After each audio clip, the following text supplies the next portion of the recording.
Assalamualaikum warahmatullahi wabarakatuh. Tahukah Anda, ada seorang sahabat Nabi yang justru berkeinginan untuk menjadi miskin? Keputusan ini bukan tanpa alasan, dan kisahnya penuh dengan hikmah yang bisa kita ambil. Sebelum kita mulai, jangan lupa tekan tombol subscribe. Bagi yang sudah subscribe, saya doakan Allah memasukkan Anda ke surga bersama Rasulullah. Amin. Mari kita mulai kisahnya.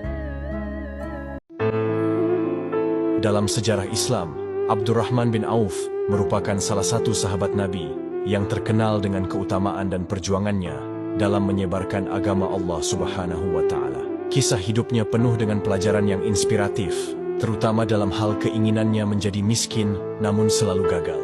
Di saat banyak manusia yang selalu merasa kurang dan ingin memiliki segalanya, Abdurrahman bin Auf justru ingin menjadi seorang yang miskin. Suatu hari saat kota Madinah yang tenang, tiba-tiba terdengar gagap gempita seperti rombongan pawai yang tidak putus-putus, sampai semua orang keluar dari rumah dan bertanya, "Apa ini? Siapa yang datang?" Lalu seseorang berkata kepada Sayyidah Aisyah, "Itu adalah 700 kafilah dagang milik Abdurrahman bin Auf." Kemudian Sayyidah Aisyah berkata, "Aku teringat dengan perkataan Rasulullah. Abdurrahman bin Auf memang dijamin masuk surga bersama sahabat lain, namun ia masuk surga dengan keadaan merangkak." Ketika Abdurrahman bin Auf mendengar sabda Nabi tersebut, sontak ia pun menangis. Beliau selalu berdoa meminta kepada Allah agar menjadikannya ia miskin. Beliau seringkali menangis ketika makan, karena takut ia meninggal dalam keadaan kenyang. Sementara di sisi lain banyak saudara muslim kita meninggal dalam keadaan lapar dan tidak mempunyai harta benda. Beliau sering konsultasi kepada Rasulullah tentang cara agar masuk surga dengan tidak merangkak. Rasulullah kemudian menyarankan Abdurrahman untuk bersedekah. "Perbanyak bersedekah, niscaya kakimu menjadi ringan untuk masuk surga." Beliau pun langsung bertekad untuk menghabiskan hartanya di jalan Allah. Beliau pernah menjual tanah dan hasil dari penjualan itu beliau bagikan kepada ibu-ibu muslim dan orang-orang muslim yang miskin. Beliau pun pernah memberikan 500 kudanya dan 1.500 unta untuk keperluan umat Islam. Saat itu, para sahabat sibuk mengikuti perang melawan Romawi dalam perang Tabuk. Hal ini membuat perniagaan dan pertanian mereka tinggalkan. Padahal pada saat itu kurma-kurma milik mereka sudah siap panen. Setelah perang selesai, Abdurrahman bin Auf tidak putus asa untuk menjadikannya miskin. Beliau heran dengan harta yang tidak habis-habis itu. Sementara umat Islam saat itu mendapatkan upeti dari pihak musuh. Maka ia pun bingung, untuk apalagi hartanya ia akan dikeluarkan. Di sisi lain para sahabat yang ikut dalam peperangan mendapati kebun-kebun kurma mereka telah busuk dan tidak bisa untuk dijual kembali.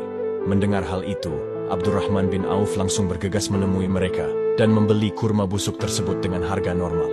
Beliau pun tampak senang dengan hartanya yang digunakan untuk kebaikan. Beliau berpikir jika membeli kurma busuk ini, maka tidak akan ada yang mau membelinya. Dan hal itu akan terwujud cita-citanya, yaitu menjadi miskin. Tidak lama setelah itu datanglah utusan dari Raja Yaman ke Madinah. Utusan tersebut mencari kurma busuk untuk menjadikannya obat, karena di Yaman pada saat itu sedang terjadi wabah penyakit, dan obatnya adalah kurma busuk.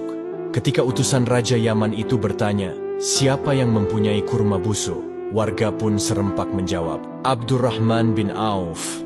Ketika utusan tersebut bertemu dengan Abdurrahman dan menceritakan maksudnya, Abdurrahman menawarkan agar kurma busuk tersebut diberikan secara gratis tanpa membeli. Namun utusan Raja Yaman tersebut menolak karena perintah sang raja adalah membeli bukan meminta ataupun dikasih. Tidak tanggung-tanggung utusan sang raja membeli kurma busuk tersebut dengan harga 10 kali lipat dari harga normal. Wallahu alam bisyawab, hanya Allah yang maha mengetahui kebenaran segala sesuatu. Semoga kisah ini menjadi pengingat bagi kita semua untuk senantiasa belajar dan mengambil hikmah dari kehidupan para sahabat Nabi. Jangan lupa untuk like, komen, dan subscribe, agar kita bisa terus berbagi kisah penuh inspirasi. Sampai jumpa di video selanjutnya. Wassalamualaikum warahmatullahi wabarakatuh.